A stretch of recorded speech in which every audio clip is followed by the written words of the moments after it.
Good morning. What is up, guys? Sorry if there's any background noise. We do live next to a highway, but I just wanted to do a quick little walk around on this 2000 Jeep Cherokee. I have had it for a little bit over 2 years now. I bought it on January 4th of 2022, and yeah, I just kind of wanted to go over some of the things I've done, some of the things I plan to do, and just kind of the current shape of the vehicle. So really quick, I'm just going to go over everything I've done to it so far. Um, I do keep record of everything. So as you can see, I purchased it on, I purchased it on January 4th, and then starting here is where I started to fix everything. So it is a 2000 Jeep Cherokee. I bought it at 164,000 miles, and then on January 10th, I immediately got to fixing things. The first thing I noticed, the tailpipe was broken. It had broken off. They had ratchet strapped it to keep it from dragging on the ground, so that was the first thing I did. I also put a new air filter in, as you can see, at 164,126. And then 2 days later, I decided to put in new spark plugs at 164,200. Moving on, in February, I replaced the thermostat with a Mopar 195 degree because it would only get up to about 160, and in this lovely Wisconsin weather I need to have at least some heat. It's not the best, but when it does get up to operating temperature, it does blow out a warm heat. It's not hot, but it is warm, so it's enough to keep me alive. Other things I did during that day, I replaced the oil pressure sending unit, which is right down there. Still having trouble getting a proper reading, but it is better. I think I need to take it out and kind of clean up where it connects with the block. That's what's been recommended to me, so I gotta finally get around to doing that almost 2 years later. Replaced the radiator cap just cause, I guess, and then replaced the PCV and fixed the vent hose. So some of this stuff here, you can see, this was cracked and broken, so I got a new one of those, and just some other miscellaneous odds and ends. Did that at around 164,300. And then the biggest project I've done so far, in March of 2022, I found that I had a cracked cylinder head, which was mixing coolant with oil, and obviously those two things aren't supposed to mix. So between March 25th and March 27th, I replaced that cylinder head with a Tuppy head taken from a 2006 TJ Wrangler. I had to drive down to Rockford, Illinois. There was a scrapyard that had one, so I was able to get that. And that has the proper casting on the head, because with the, I believe it's with the 2000 2001s, they kind of redid it a little bit, and they changed the casting on the cylinder head. So if it ever overheated, which I'm sure this thing has done before, the cylinder head would crack, and then you would get coolant and oil mixing and all that stuff. And obviously we don't want those to happen. So I did that project, did all the gaskets that came with it, head gasket, intake gasket, exhaust gasket, and I threw an oil pan gasket in there because why not? Changed the oil. That was at 164,552. And a big thank you to Waymid IV for helping me with that project. I would not have been able to do it without him. And also the girlfriend's dad, he had the shop down where we did that project. So big thank you to both of those guys. And then in April, I replaced the front axle U-joints, and I also replaced the front brake pads and rotors. Did that at 164,553. I wish I would have taken pictures of all these projects. I got to start doing that so I can put it up here. Usually I just kind of do the job, so for now my word is going to have to do. And then in May of 2022, I replaced the PCV hose properly. I think we kind of redneck engineered it, as some may say. Fixed the cruise control vacuum hose so my cruise control works. Did that at 165,062. And then in in February of 2023, so almost a year ago from now, I replaced the replaced the leaf springs and the rear shocks. Did that with Dayton Leafs and KYB shocks. Did that at 167,374 miles. and that really helped the ride quality a lot. And then a couple days later, I replaced the brake lines on the rear axle, the rear wheel cylinders, and rear shoes.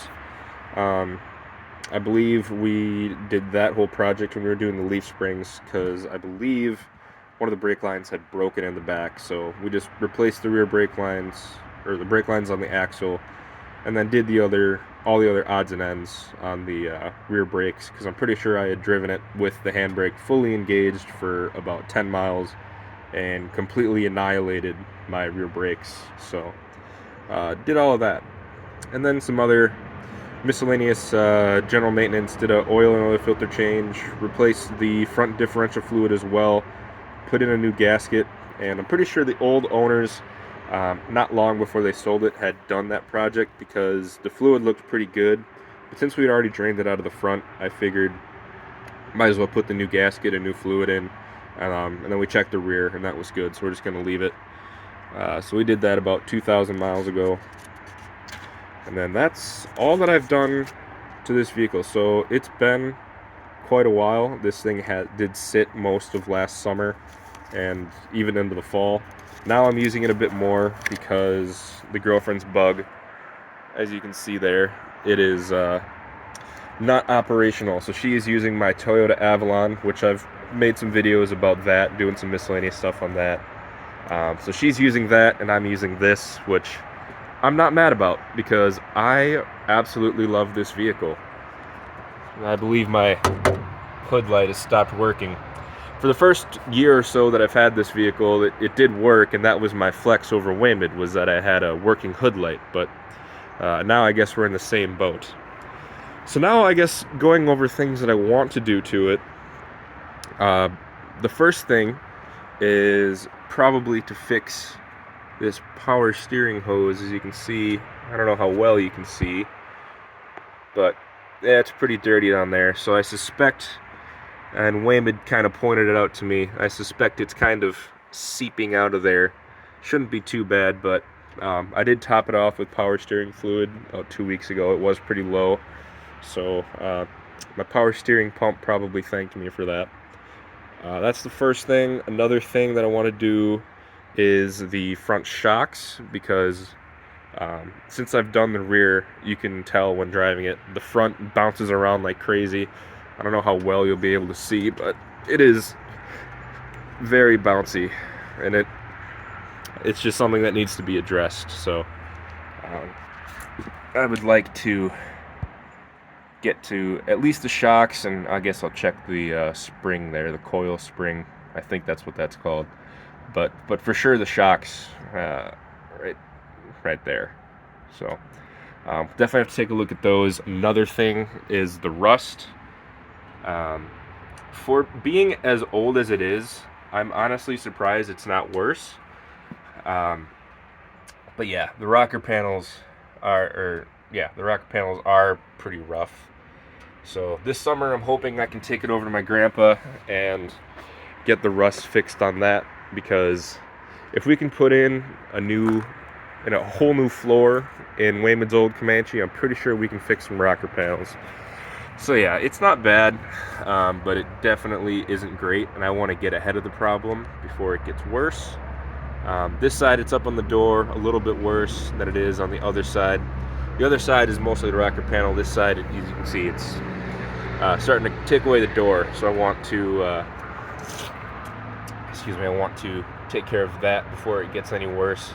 But if I remember correctly, and I'm going to see if I can get a good angle, when I first bought it, I noticed that the frame was in pretty good shape, and I don't know how well of an angle this is, but the frame is pretty good. So the skeleton of it is pretty good, and I'd like to get some, once I fix the rocker panels and stuff, I'd love to clean it up and put some undercoat on it to protect it from getting worse in the future, because I think I got pretty lucky. So yeah, once I fix those rocker panels, the rust is pretty much taken care of, and then I don't know, eventually, I'd like to paint the hood.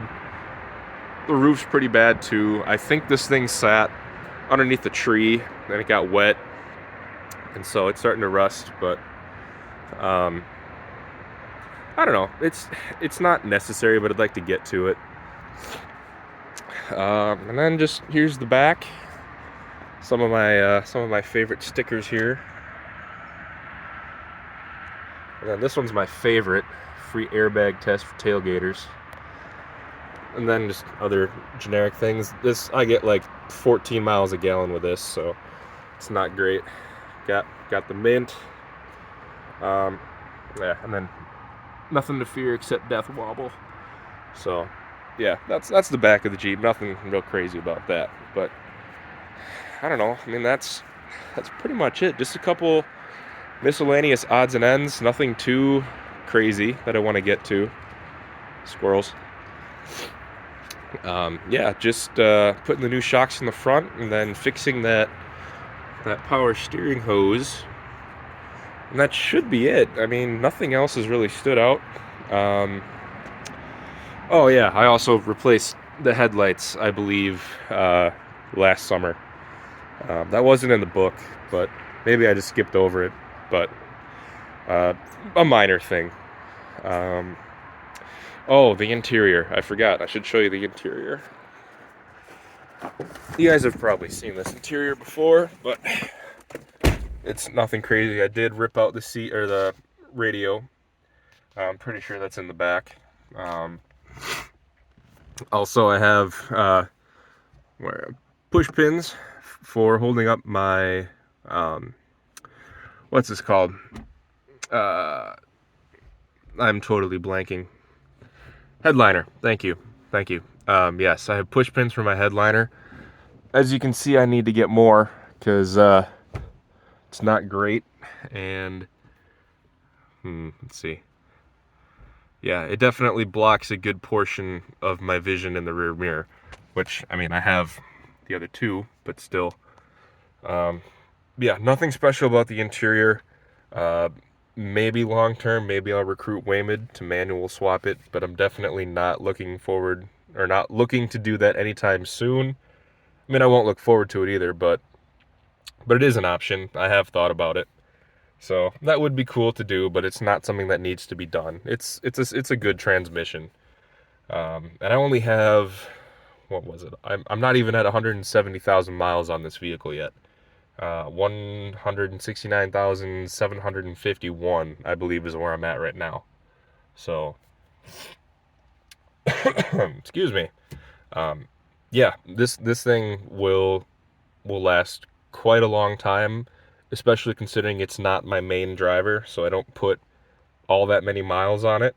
And I do my best to take care of my vehicles, whatever that may be. So yeah, before I get too wordy, that's pretty much it, but I just want to do a little walk around, and yeah, it's not my usual Green Bay Packers sports content, but yeah, so that's my 2000 Jeep Cherokee, and who knows, maybe I'll make some videos of stuff I do in the future, maybe not, I'm not sure, but yeah, I hope you all enjoyed this little tour, and I'll see you in the next one.